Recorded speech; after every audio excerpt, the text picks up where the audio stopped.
కేసీఆర్ చుట్టూ దెయ్యాలెవరో కవిత చెప్పకనే చెప్తున్నారా? వాళ్ళ పని పట్టే ప్రయత్నం ఆమె మొదలు పెట్టారా? కవిత వరుస చిట్చాట్ల సారాంశమేంటి? ఇదే ఇప్పుడు హాట్ టాపిక్. తొలుత అన్న కేటీఆర్ పై విమర్శలు, వెంటనే బావ హరీష్ రావు టార్గెట్. కేసీఆర్ చుట్టూ ఉన్న దెయ్యాలెవరో కవిత చెప్పకనే చెప్తున్నారా? ఆ దెయ్యాలపై కవిత యుద్ధం మొదలుపెట్టారా? రోజుకో విషయం చెప్తూ బీఆర్ఎస్ కు కవిత షాక్లు. విలీనం విషయంతో బీఆర్ఎస్ బీజేపీలోనూ మొదలైన ప్రకంపనలు.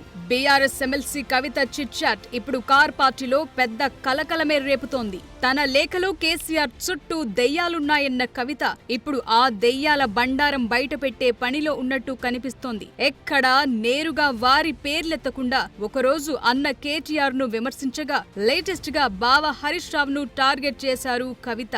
ఇప్పటికే బీఆర్ఎస్ ను బీజేపీలో విలీనం చేసే కుట్ర జరిగిందంటూ సంచలన వ్యాఖ్యలు చేశారామె. లేటెస్ట్ గా బీజేపీ ఎంపీ రఘునందన్ రావు ను టార్గెట్ చేశారు. పేరుకు రఘునందన్ ను అన్నట్టు కనిపించిన ఆమె మెయిన్ టార్గెట్ హరీష్ రావుగా కనిపిస్తోంది. ఎందుకంటే బీజేపీ నేత హాస్పిటల్ ఓపెనింగ్ కు వెళ్లిందెవరంటూ కవిత చిట్చాట్ లో ప్రస్తావించారు. ఆల్ ఆఫ్ సడన్ గా ఈ వ్యవహారం ఇప్పుడెందుకు తెరపైకొచ్చింది? ఎందుకంటే 2022లో రఘునందన్ రావు కుమార్తె ఆసుపత్రిని ప్రారంభించింది హరీష్ రావు కాబట్టి.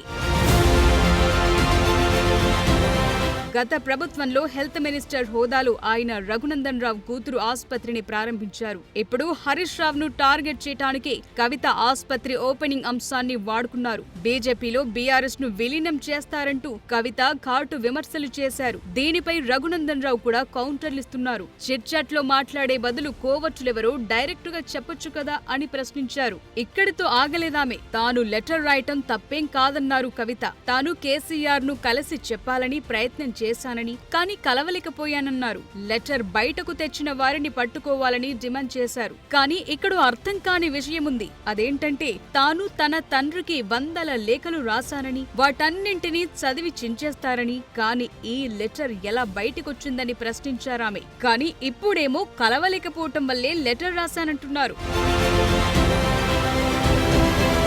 తనకు ప్రత్యేక ఎజెండా ఏమీ లేదని మాత్రం చెప్తున్నారు కవిత. కానీ పరిస్థితులు చూస్తుంటే మాత్రం ఆమె ఇంటెన్షన్స్ మాత్రం వేరేలా ఉన్నాయని అర్థమైపోతోంది. ఎందుకంటే బీఆర్ఎస్ కు సంబంధించిన అతి ముఖ్య నేతలను ఇన్స్టాల్మెంట్ లో టార్గెట్ చేస్తూ ముందుకు వెళుతున్నారు కవిత.